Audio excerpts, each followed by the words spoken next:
कैसे हो प्यारे बच्चों। आई होप आप सभी लोग ठीक होंगे। तो बच्चों आज हम लोग पढ़ने वाले हैं क्लास 10th की केमिस्ट्री, जिसके दूसरे अध्याय का नाम है अम्ल, क्षार एवं लवण। तो प्यारे बच्चों इस चैप्टर के कुछ महत्वपूर्ण पॉइंट्स पिछले क्लासेस में पढ़ाए जा चुके हैं, जैसे क्या होते हैं अम्ल, क्षार, लवण, आर्हेनियस की अवधारणाएं, ये सारी चीजें पिछले क्लासेस में पढ़ाई जा चुकी हैं। अगर आप लोगों ने अभी भी नहीं देखा तो जाइए और तुरंत देखिए, क्योंकि जब तक कि पीछे की क्लासेस के पॉइंट्स नहीं समझ में आएंगे आगे की क्लासेस के पॉइंट्स समझ में आने वाले नहीं है। तो आज की क्लास के जो पॉइंट्स होने वाला है वो है सूचक। क्या होते हैं सूचक? तो प्यारे बच्चों सूचक वे होते हैं, ऐसे रंजक होते हैं जिनका रंग, सूचक ऐसे रंजक होते हैं जिनका रंग अम्लीय या क्षारीय माध्यम में भिन्न भिन्न होता है। अब अम्लीय या क्षारीय माध्यम में भिन्न भिन्न होता है कैसे?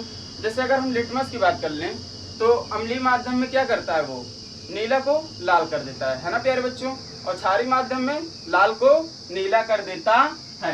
ये किसकी पहचान है? सूचक की। तो प्यारे बच्चों सूचक दो प्रकार के होते हैं। सूचक दो प्रकार के होते हैं, एक प्राकृतिक सूचक और एक संश्लेषित सूचक। संश्लेषित सूचक को हम लोग कृत्रिम सूचक भी बोल सकते हैं। तो प्राकृतिक सूचक क्या होते हैं ये भी जानना है हमें। तो प्राकृतिक सूचक वे सूचक जो प्रकृति में पाए जाते हैं। प्राकृतिक सूचक वे सूचक जो प्रकृति में पाए जाते हैं, जैसे लिटमस है ना प्यारे बच्चों, हल्दी, ये सारी चीजें कहाँ पाई जाती हैं? प्रकृति में पाई जाती हैं। कहाँ पे?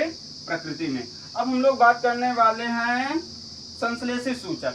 संश्लेषित सूचक या कहा जाए कि कृत्रिम सूचक, तो वे सूचक जो प्रयोगशाला में संश्लेषित किए जाते हैं। वे सूचक जो प्रयोगशाला में संश्लेषित किए जाते हैं, जिसे या तो मनुष्यों द्वारा बनाया जाता हो, साधारण भाषा में समझा जाए तो कई उदाहरण है इसके, जैसे मेथिल ऑरेंज, फिनाफ्थिलीन, मेथिल रेड, ये सारी चीजें क्या हैं? संश्लेषित सूचक है ना प्यारे बच्चों। आज की क्लास में हमने जितने भी पॉइंट्स को क्लियरली समझा वो हो चुके हैं बोर्ड पे नोट। आप वीडियो को स्टॉप कर इसे लिख भी सकते हैं और एक बार हम फिर से प्रयास करेंगे इसे बेहतर ढंग से समझाने की।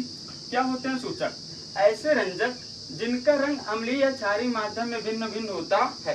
फिलहाल एक बार हम इसे समझा चुके हैं कि अम्लीय या क्षारीय माध्यम में भिन्न भिन्न कैसे होता है सूचक का जो रंग होता है। तो अम्लीय माध्यम में क्या होता है?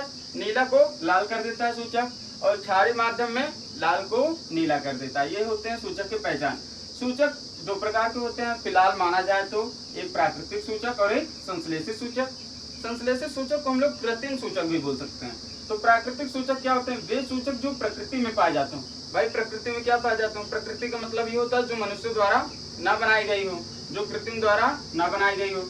लिटमस, हल्दी, हाइड्रोजीनिया और फूलों की पत्तियां, ये सारी चीजें क्या हैं? प्रकृति हैं। क्या है? प्रकृति में पाई जाने वाली हैं। अब संश्लेषित सूचक की बात करें, वे सूचक जो प्रयोगशाला में संश्लेषित किए गए हैं।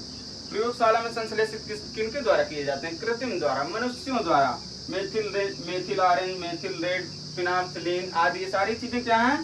संश्लेषित सूचक। तो आई होप प्यारे बच्चों आज की क्लास में मजा आया होगा और आप लोगों ने अच्छे ढंग से समझा भी होगा। और हम लोग मिलेंगे एक नेक्स्ट क्लास के साथ, नेक्स्ट टॉपिक पे। तब तक के लिए बाय बाय।